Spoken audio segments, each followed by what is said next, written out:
अरे छात्रों, कैसे हो? आशा करता हूँ बहुत अच्छे होंगे और पढ़ाई कर रहे होंगे आप अपने घर पे बैठ करके मोबाइल के माध्यम से, यूट्यूब के माध्यम से। तो आज की कक्षा में हम चर्चा करने वाले हैं संख्या शब्दों के बाद उन संख्याओं को हम क्रमवाची रूप में किस तरीके से लिखते हैं। कक्षा 7, 8, 9, 10 सभी कक्षाओं में क्रमवाची शब्द पूछे जाते हैं। राजस्थान बोर्ड में और एनसीईआरटी दोनों बुक्स में ये हमारे चैप्टर में है। तो यहां देखिए, संख्यावाची शब्द आप समझ गए होंगे। सीधा सीधा जिसको हम पढ़ते हैं 1, 2, 3, 4, 5, 6, 7, 8, 9, 10 ऐसे, उनको हम बोलते हैं संख्यावाची शब्द। क्रमवाची क्या होता है? क्रमवाची का मतलब होता है जैसे हम पढ़ते हैं पहला, दूसरा, तीसरा, चौथा, पांचवा, इस तरीके से, तो इनको हम बोलते हैं क्रमवाची शब्द। अब आज हम इसमें सीखेंगे क्रमवाची शब्दों को संस्कृत में कैसे लिखते हैं। पहली चीज हमें समझनी है, क्रमवाची शब्द तीनों लिंगों में अलग अलग होता है। पुल्लिंग के लिए अलग होता है, स्त्रीलिंग के लिए अलग होता है और नपुंसक लिंग के लिए अलग होता है। कैसे? देखो, संख्यावाची शब्द सिर्फ 1 से 4 अलग थे तीनों लिंगों में, बाकी सेम थे।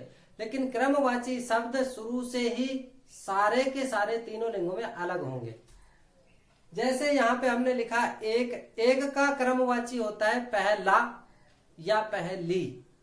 पहला छात्र, पहली छात्रा, पहली पुस्तक, पहला फल।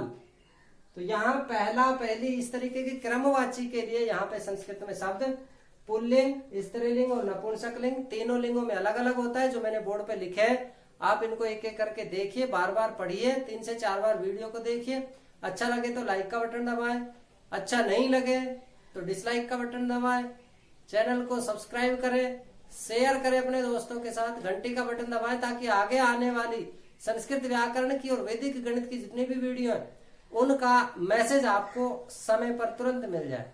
देखो, प्रथम, पहला, पुल्लिंग में पहला के लिए प्रथम शब्द होगा, स्त्रीलिंग में प्रथमा और नपुंसक लिंग में प्रथमम।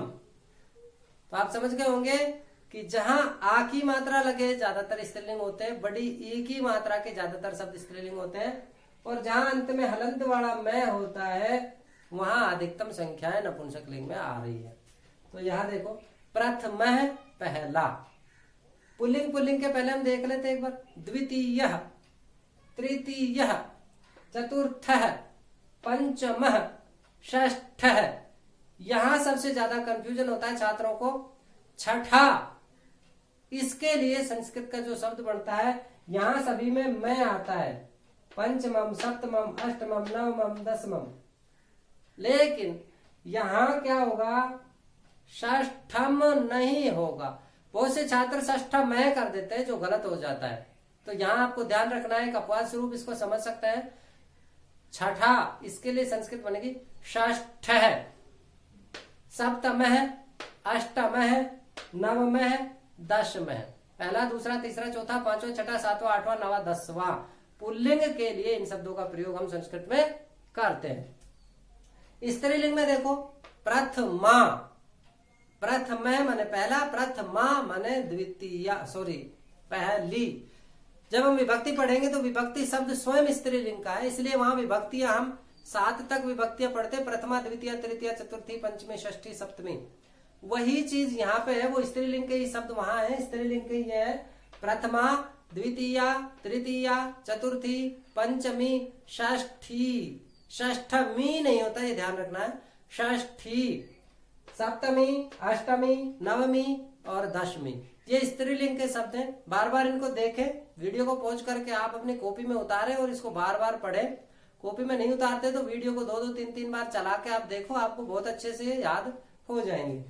नपुंसक लिंग में क्रमवाची शब्दों के लिए अंत में मैं लग जाता है हलंत का। इस मैं को हटा के हम यहाँ अनुस्वार भी लगा सकते हैं, क्योंकि अंत में जब आधा मैं होता है तो उसको हटा के उससे पहले वाले वर्ण के ऊपर हम अनुस्वार बना सकते हैं। अनुस्वार वाला वीडियो पार्ट नंबर 7 आप देख सकते हैं, उसमें अनुस्वार किस तरीके से लगता है सारी चीजें हमने समझी है। उसके बाद देखो, नपुंसक लिंग में प्रथमम, द्वितीयम 2 के लिए, 3 के लिए तृतीयम, चतुर्थम, पंचमम, षष्ठम। यहाँ षष्ठ मम नहीं होगा, ध्यान रखना है। सभी में 2-2 बार मैं आ रहा है नीचे, लेकिन यहाँ षष्ठ में 2 बार नहीं आएगा। षष्ठ मम नहीं होगा। षष्ठम, सप्तमम, अष्टमम, नवमम, दशमम। तो यहाँ 10 तक की संख्याओं की क्रमवाची शब्द हमने सीखे। प्रथम, द्वितीय, तृतीय, चतुर्थ, पंचम, षष्ठ, सप्तम, अष्टम, नवम, दशम। ये हो गया पुल्लिंग में, स्त्रीलिंग में और नपुंसक लिंग में। तो ये तीनों लिंगों में अलग अलग होते हैं। अब देख 11 के लिए शब्द होता है पुल्लिंग में एकादश। हमने संख्या सीखी थी एकादश, द्वादश, त्रयोदश, चतुर्दश, पंचदश। वहां विसर्ग नहीं था। विसर्ग नहीं लगाओगे तो संख्या हो जाएगी, विसर्ग लगा दोगे तो क्रमवाची हो जाएगा। 11वां एकादश, 12वां द्वादश, 13वां त्रयोदश, 14वां चतुर्दश, 15वां पंचदश, 16वां षोडश, 17वां सप्तदश, 18वां अष्टादश, 19वां नवदश, 20वां विंश। 19 के लिए एकोन विंशति शब्द आता है। तो 20 के लिए जब क्रमवाची विंशय हुआ तो 19 के लिए एकोन विंशः भी हो सकता है पुल्लिंग में, आप उसको भी लिख सकते हैं। अब इधर देखो स्त्रीलिंग में क्या करना है। स्त्रीलिंग बनाना बहुत सरल है। यहां से विसर्ग को हटाना है और बड़ी ई की मात्रा हमको लगानी है। जैसे एकादश का हो गया एकादशी, द्वादश का द्वादशी, त्रयोदशी, चतुर्दशी, पंचदशी, षोडशी, सप्तदशी, अष्टादशी, नवदशी और विंशी, विंशः, विंशी स्त्रीलिंग हो जाएगा। ऐसे ही नपुंसक लिंग में एकादशम, तो यहाँ विसर्ग हट करके मैं लग जाएगा आधा हलंत वाला, तो हमारा नपुंसक लिंग का शब्द बन जाएगा क्रमवाची शब्द। 11 के लिए एकादशम, 12 के लिए द्वादशम, 13 के लिए त्रयोदशम, चतुर्दशम, पंचदशम, षोडशम। षोडशम यहाँ पे देखो दश नहीं है, दश। षोडशम वहां हो जाएगा सप्तदशम, अष्टादशम, नवदशम और विंशम। यहाँ विंशः, विंशी, विंशम। इस तरीके से आगे देखो 21 के लिए एक विंशः, जैसे 20 के लिए 20वां, उसके लिए पुल्लिंग का शब्द बना विंशः, स्त्रीलिंग में बना विंशी, नपुंसक लिंग में बना विंशम।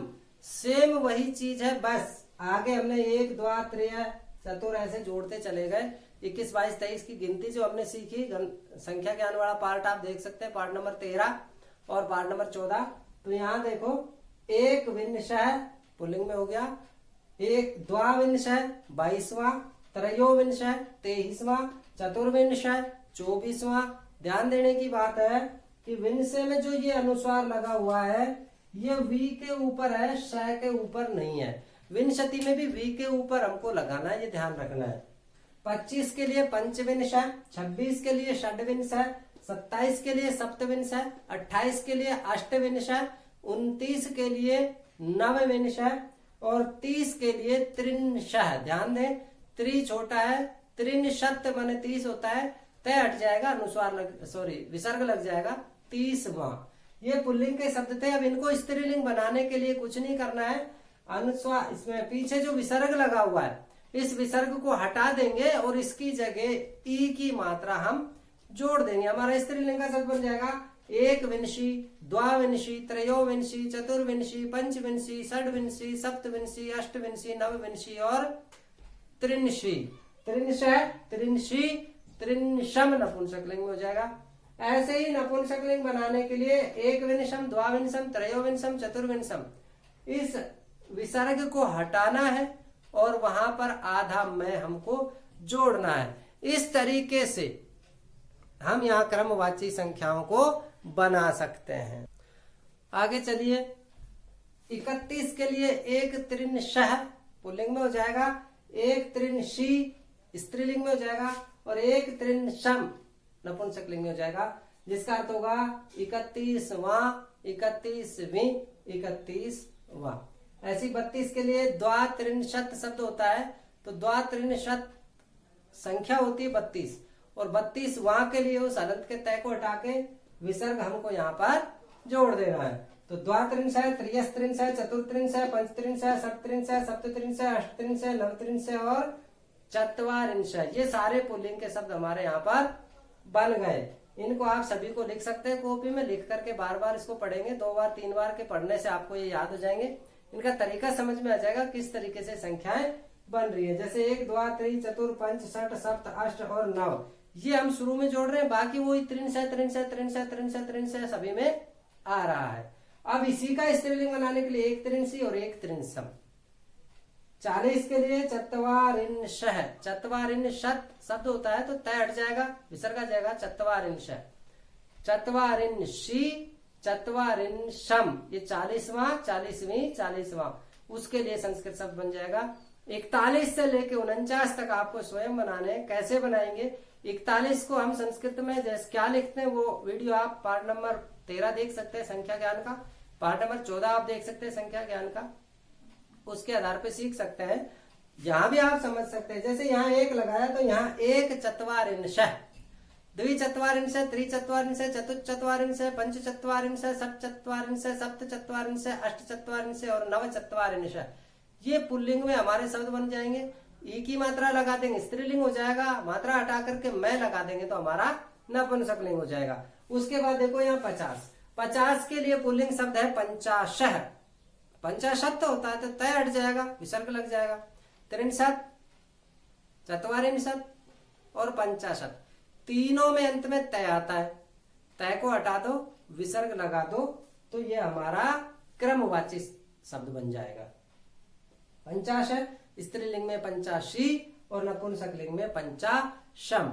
1 से लेके 50 तक की संख्याओं को क्रमवाची रूप में संस्कृत में कैसे लिखें, ये सारी चीजें आपने समझ ली। 2 से 3 बार वीडियो को देखें, अच्छा लगे तो लाइक करें, अच्छा नहीं लगे तो डिसलाइक करें, चैनल को सब्सक्राइब करें, शेयर करें, अच्छा लगे तो और लोगों को भी फायदा पहुंचाए, अपने दोस्तों के साथ इसको ज्यादा से ज्यादा बांटें। तब अब नेक्स्ट नए टॉपिक के साथ फिर एक वीडियो लेकर के आएंगे, तब तक के लिए आप पढ़ते रहिए।